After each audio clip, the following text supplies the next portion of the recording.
સ્વાધ્યાય 2.2 અને એનો ખૂબ જ અગત્યનો દાખલા નંબર 4 છે। જો એ કુલ 1850 સ્ત્રીઓમાંથી 549 સ્ત્રીઓ મજૂર વિસ્તારમાં રહેતી હતી। એટલે એક વિસ્તાર મળ્યો આપણને મજૂર વિસ્તાર। જો અહીંયા વિસ્તાર રાખ્યો એમાં એક કયો મજૂર। મજૂર વિસ્તારમાં રહેતી પરિણીત સ્ત્રીઓમાંથી 250 સ્ત્રીઓને નોકરીનો અનુભવ હતો। એનો મતલબ એક પરિણીત આવે તો બીજું કોણ આવે? અપરિણીત। અનુભવ હતો તો બીજું કોણ આવે? બિન અનુભવી। એટલે અનુભવ હતો એવી કેટલી? અને ત્યાર પછી 93 સ્ત્રીઓ બિન અનુભવી હતી। એટલે અનુભવી બિન અનુભવી એ જ રીતના અપરિણીતમાં પણ અનુભવી અને બિન અનુભવી, અને છેલ્લે કુલ સ્ત્રીઓમાં પણ અનુભવી અને બિન અનુભવી એમ સ્ત્રીઓ આપણે લઈશું। જ્યારે અન્ય વિસ્તારમાં અહીંયા આવ્યું અન્ય, બીજો એક વિસ્તાર કયો આવ્યો? અન્ય વિસ્તારમાં આંકડાઓ અનુક્રમે 87 અને 400 હતા। નોકરીનો અનુભવ ન હોય તેવી 1336 સ્ત્રીઓ હતી, તેમાંથી 136 મજૂર વિસ્તારમાં રહેતી હતી। કુલ સ્ત્રીઓમાંથી 1020 પરિણીત હતી, અપરિણીત હતી, તેમાંથી નોકરીના અનુભવવાળી સ્ત્રીઓની સંખ્યા મજૂર વિસ્તાર અને અન્ય વિસ્તારમાં 163 અને 14 હતી। અને યોગ્ય કોષ્ટકમાં આપણે રજૂ કરવાનું છે। ખૂબ સરળ છે, આપણે ખાલી થોડું ધ્યાન આપીશું જેથી મુશ્કેલી આપણી દૂર થઈ જાય। ચલો, સૌપ્રથમ એક ફેક્ટરીમાં કુલ 1850 સ્ત્રીઓમાંથી, એટલે કુલ સ્ત્રીઓ કેટલી છે? 1850। એટલે આપણે પહેલાં તો 1850 કુલમાં લખી દેવાના, બંને બાજુથી કુલ કેટલા છે? 1850। પછી શું કીધું છે? 549 સ્ત્રીઓ મજૂર વિસ્તારમાં રહેતી હતી। મજૂર વિસ્તારમાં કેટલી રહેતી હતી? 549 સ્ત્રીઓ રહેતી હતી। એટલે આ વિસ્તાર મજૂર વિસ્તાર, એમાંથી 549 અહીંયા મજૂર વિસ્તારમાં, તો બાકીની અન્ય વિસ્તારમાં કહેવાય। એટલે 1850માંથી 549ને બાદ કરે તો કેટલી? 1301 આવે। આ એક આપણી કોલમ પૂરી થઈ ગઈ। મજૂર વિસ્તારમાં રહેતી પરિણીત સ્ત્રીઓમાંથી, મજૂર વિસ્તારમાં જે સ્ત્રીઓ રહેતી હતી એમાં પરિણીત સ્ત્રીઓમાંથી 250 સ્ત્રીઓને નોકરીનો અનુભવ હતો। પરિણીતમાં, પરિણીતની અંદર મજૂરમાંથી 250ને શું હતો? નોકરીનો અનુભવ હતો। એટલે આ 250ને નોકરીનો અનુભવ હતો। અને 93 સ્ત્રીઓ બિન અનુભવી હતી। 93 કેવી હતી? બિન અનુભવી, જેને અનુભવ ન હતો। હવે બેનો સરવાળો કરી દેવાનો, એટલે 250 વત્તા 93 એટલે કુલ કેટલી થઈ ગઈ? 343 થઈ ગઈ। ઓકે, આગળ ચાલીએ। ત્યાર પછી આગળ વાંચીએ।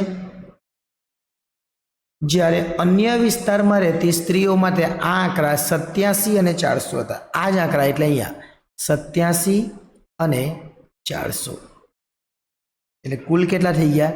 487। આગળ વાંચીએ। નોકરીનો અનુભવ ન હોય, એટલે અનુભવ ન હોય તેવી 1336 સ્ત્રીઓ હતી। જેને નોકરીનો અનુભવ નથી એવી કેટલી? 1336 અહીંયા, જેને નોકરીનો અનુભવ નથી। તો અનુભવ હોય તેવી શોધવા માટે શું કરવું પડે? 1850માંથી આ 1336ને બાદ કરીએ તો કેટલા આવે? 514, જેને નોકરીનો અનુભવ હતો। હવે આ જે છે આનો સરવાળો કરી દે, 250 અને 87 એટલે 337। આ બેનો સરવાળો એટલે 493। આ બેનો સરવાળો એટલે 830। કુલ પરિણીત સ્ત્રીઓ કેટલી? 830। આગળ વાંચીએ। જેમાંથી 136, 1336 હતી, એમાંથી 136 મજૂર વિસ્તારમાં રહેતી હતી। મજૂર વિસ્તારમાં કેટલી રહેતી હતી? 136। એનો મતલબ કે અન્ય વિસ્તારમાં આ 1336માંથી બાદ કરીએ તો કેટલી આવે? 1200। ઓકે, હવે આ કુલ છે તો 549માંથી 136ને બાદ કરીએ એટલે 413 અનુભવી કહેવાય। 1301માંથી 1200 બિન અનુભવી બાદ કરીએ એટલે 101 કહેવાય। આનો સરવાળો કરીએ, 13 ને 1 14, 4 ને 1 5, એટલે 514 થઈ ગઈ। આગળ વાંચીએ। તેમાંથી નોકરીના અનુભવવાળી અહીં કુલ સ્ત્રીઓમાંથી 1020 સ્ત્રીઓ અપરિણીત હતી। અપરિણીત સ્ત્રીઓ કેટલી છે? 1020। આ કુલ સ્ત્રીઓ છે એમાંથી 1020 અપરિણીત। અને એમ પણ ખબર પડી જાય 830 છે અને આ 1850 છે અને આ બંનેનો સરવાળો પણ 1850 થઈ જાય. મજૂર વિસ્તારમાં 163 અને 14 હતી. જો તેમાંથી નોકરીના અનુભવવાળી એટલે નોકરીના અનુભવવાળી સ્ત્રીઓની સંખ્યા મજૂર વિસ્તાર અને આ નોકરીનો અનુભવ છે. નોકરીનો અનુભવવાળી મજૂર વિસ્તારમાં અને અન્ય વિસ્તારમાં 163 અને 14 હતી. એટલે એ લખવાનું 163 અને અહીંયા લખવાનું 14.